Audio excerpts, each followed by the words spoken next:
સોમનાથ મંદિર સામે હમીરસિંહ ગોહિલની સ્ટેચ્યુ પાસે ટ્રાફિક નિયમોની જાણકારી માટે ફોટા અને બેનરો લગાવી લોકોને જાગૃતિ કાર્યક્રમ યોજાયો। સોમનાથમાં હમીરસિંહ ગોહિલ સ્ટેચ્યુ પાસે ટ્રાફિક નિયમોની જાણકારી માટે પોલીસ અધિક્ષક જાડેજાના માર્ગદર્શન હેઠળ ટ્રાફિકની ઉજવણી ચલાવનાર છે। તે બાબતે સોમનાથ આવતા યાત્રિકોને જાગૃતિ માટે ટ્રાફિકના નિયમો સાથેના બેનરો અને ફોટા લગાવવામાં આવ્યા હતા અને આ બેનરોમાં ટ્રાફિકના નિયમો, અકસ્માતથી બચવા માટેની જાણકારી, અકસ્માત થયાથી શું નુકસાન થાય છે, અકસ્માત અટકાવવાનું શું કરવું સહિતના બેનરોમાં નિયમો સાથેની જાણકારી સાથે પ્રદર્શન યોજાયું। એક મંથ ચાલનાર પ્રદર્શન તારીખ 15 જાન્યુઆરીથી 14 ફેબ્રુઆરી સુધી ચાલે છે, જેમાં લોકોને ટ્રાફિક અંગે માહિતી આપવામાં આવી છે અને આ તકે ડીવાયએસપી ખેંગા તેમજ પ્રભાસ પાટણના પીઆઈ તેમજ ટ્રાફિક પીએસઆઈ મહેતા તેમજ આરટીઓના ડાક ભાવનગરથી અજયસિંહ જાડેજા તેમજ પોલીસ સ્ટાફ હાજરી આપી માર્ગદર્શન આપેલ। રિપોર્ટિંગ બાય મહેશ વાજા, સોમનાથ। આજે ચાલી રહેલા માર્ગ સલામતી માસ અંતર્ગત 15 જાન્યુઆરીથી આની ઉજવણી આ જિલ્લામાં પોલીસ અધિક્ષક સાહેબ જાડેજા સાહેબના માર્ગદર્શન નીચે ચાલી રહી છે।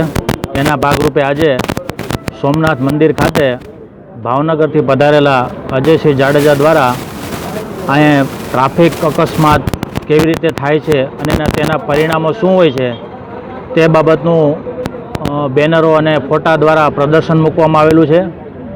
આ પ્રદર્શનનો હેતુ એવો છે કે આમાં પ્રજા પ્રદર્શનને બહોળી રીતે જોવે અને આ પ્રદર્શનથી અકસ્માતના નિયમો વિશે જાણકારી મળે, અકસ્માત થવાથી શું નુકસાની જાય છે, શું ધ્યાન રાખવું જોઈએ, આ બાબતનું આમાં દરેક ફોટા મૂકવામાં આવેલા છે, જેથી પ્રજાને અનુરોધ છે કે આ બહોળી રીતે જોવે અને ટ્રાફિકના નિયમોનું અનુકરણ કરે અને અકસ્માત થતાં અટકાવે એ ઉદ્દેશથી આ પ્રદર્શન મૂકવામાં આવ્યું છે। સલામતી મંથ નિમિત્તે સોમનાથ મંદિરના પટાગણમાં આજરોજ ગીર સોમનાથ પોલીસ દ્વારા અહીં એક ટ્રાફિકનું ભવ્ય મોટું પ્રદર્શન રાખવામાં આવેલું છે। આ પ્રદર્શનની અંદર એવા ફોટોગ્રાફ્સ બધા મૂકવામાં આવેલા છે કે જે અહીં આવતા બધા પ્રવાસીઓ છે, યાત્રાળુઓ છે, જે પોતે વાહન લઈને આવે છે અને વાહનથી અકસ્માતો કેવી રીતે થાય છે, ક્યાં થાય છે અને કેવી રીતે બચી શકાય એ તમામ માહિતી આ પ્રદર્શનમાં આપી છે।